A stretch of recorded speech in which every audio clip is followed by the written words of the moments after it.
Did Governor Northam lie that this isn't him in his medical school yearbook? We're gonna analyze his body language to find out. That's next. Welcome back to the channel. Derek Van Shake here. Ralph Northam is the current Democratic governor of Virginia who is facing public backlash over a racist photo in his medical school yearbook. Many are calling for him to resign from office. This photo was on his yearbook page. When this story broke, Governor Northam sent out an apology statement and posted this apology video on Twitter. Let's watch a few key parts of that video. Earlier today, I released a statement apologizing for behavior in my past that falls far short of the standard you set for me when you elected me to be your governor. I believe you deserve to hear directly from me.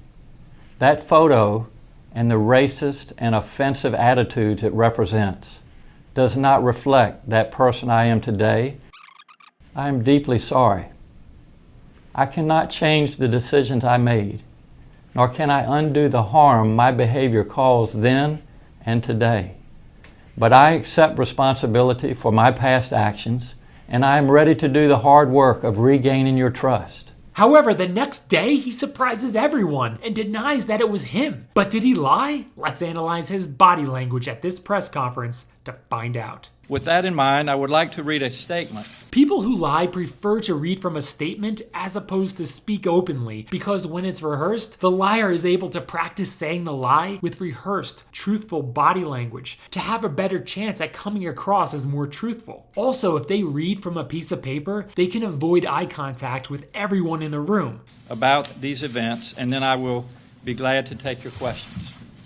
Yesterday, I took responsibility for content that appeared on my page in the Eastern Virginia Medical School Yearbook. What we'll notice is when he was reading this statement, he was looking above everyone toward the back of the room. And you'll also notice he doesn't look up very much. This is all done in a sign of defensiveness. He also does his little combination of pursed lips with a wince a lot. This is him subconsciously signaling that he knows what he's saying is wrong. When my staff showed me the photo in question yesterday, I was seeing it for the first time. I did not purchase the EVMS yearbook, and I was unaware of what was on my page. When I was confronted with the images yesterday, I was appalled that they appeared on my page, but I believe then and now that I am not either of the people in that photo.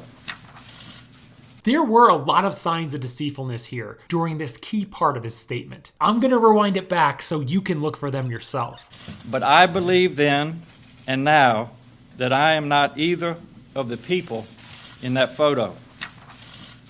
Did you catch any? First, a lot of looking down in a sign of defensiveness to avoid eye contact with the people in the room. As the saying goes, your eyes are the windows to your soul. Second, he said, I believe now. Saying the word believe softens it and allows an escape route. In case more evidence surfaces, which may confirm he is in that photo, he could say, I thought I wasn't. I guess I don't remember that night. Now watch this part again.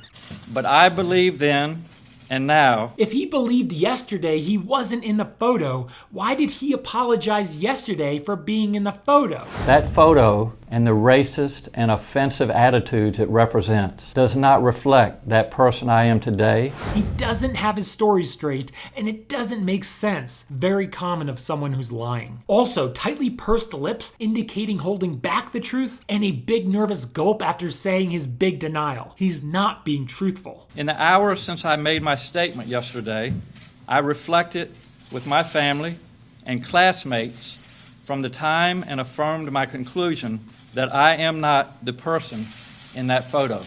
My belief that I did not wear that costume or attend that party stems in part from my clear memory of other mistakes I made in this same period of my life.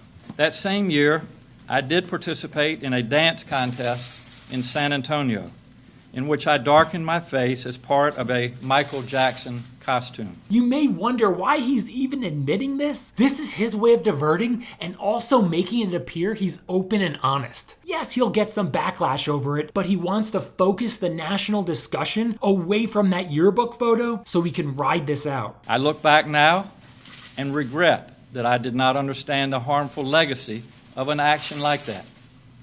It is because my memory of that episode is so vivid that I truly do not believe I am in the picture in my yearbook.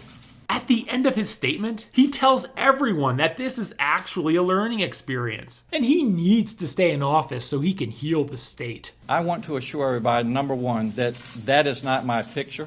That is not my person on that picture in the yearbook. That's not my person? That is not my person on that picture in the yearbook. Wouldn't someone normally say that's not me in that picture? Overtly concerned with semantics or out of character proper speaking is a sign of lying, because the liar is overcompensating for the lie or trying to say the precise thing so they don't get caught in their lie. Absolutely not. There is no way that I have ever been in a KKK uniform. I am not the person in that uniform, and I am not the person to the right. I think to correct the record and to let them know that I am not the person in that photo. He's actually claiming that he stupidly and blindly took full responsibility for being in that photo, but he really should have looked into it further. It's not believable that someone can go from accepting full responsibility to now claiming complete innocence. My first impression, actually, that this couldn't be me, but there was so much hurt that I was feeling. People were calling, so I reached out and apologized to people for this very picture being on my page. Governor Northam is not acting right in this situation. He comes across as nonchalant and a little confused, kind of like he doesn't know how to act. What if someone showed you a racist picture and said, one of those two people must be you. Your name is at the top of the page. How would you react? His words, actions, body language, tonality, and facial expressions aren't congruent with the situation. When someone lies, they are manufacturing the emotions they think they should be feeling. Governor Northam doesn't seem to know how he should be acting for this situation. What has happened is that last night I finally had a chance to sit down and look at the photograph in detail. It is definitely not me. I can tell by looking at it. I have had friends also look at it and tell me it's not me. He needed to take a closer look at the picture to determine it wasn't him? This seems to say that he has dressed up like that somewhat often in the past. Kind of like, I should have looked closer at that picture. That's actually not my costume. Mine has dark trim around the collar. What he doesn't understand is that if a completely innocent person was shown that photo, they wouldn't have to think whether it was them or not. If someone showed me that photo and said, that's you in this photo, there would be no thinking about it, no analyzing the photo, and no asking friends about it. It wouldn't take any thought for me to know it wasn't me in that photo. The fact that he even had to take a minute to think about it indicates he's guilty of at least dressing up like that in the past. I dressed up in a, what's his name? The singer? Michael Jackson, excuse me. That's why I have Pam with me. I had the shoes, I had a glove, and I used just a little bit of shoe polish to put under on my cheeks. And the reason I used a very little bit is because I don't know if anybody's ever tried that, but you cannot get shoe polish off. I don't think many people have experience rubbing black shoe polish on their face. Well, unless you had some past experience doing that. Right, Governor Northam? But it was a dance contest. I had always liked Michael Jackson. I actually won the contest because I had learned how to do the moonwalk. You said that the competition in San Antonio was a dance competition? Yes. And it was that you danced the moonwalk? That's right. Are you still able to moonwalk? Inappropriate circumstances. My wife says inappropriate circumstances. If it wasn't for his wife, he would have been moonwalking up there at the podium. He clearly doesn't understand the seriousness of all this and comes across as clueless of the hurt he has caused. Based on body language, facial expressions, tonality, and his words, he's either lying or at least being very deceitful. It's disgusting, embarrassing, and hurtful to many Americans that this guy is a governor in our country. It's also disgusting that he is using his former position as the president of the Virginia Military Institute Honor Court to get people to buy into his bogus lie. I was the president of the VMI Honor Court. Our code there is a cadet shall not lie, cheat, steal, or tolerate those do. I actually attended VMI. I left the school early in my freshman year because I decided to change major, but I still have a soft spot for the school, and it sickens me that he's using the prestige of VMI and its coveted honor code and honor court to make himself appear less guilty. Now in the comments, why do you think Governor Northam should resign or stay in office? Let everyone know in the comments below. Remember to subscribe for more of these quick body language reads and more investigative videos, and I'll see you at the top.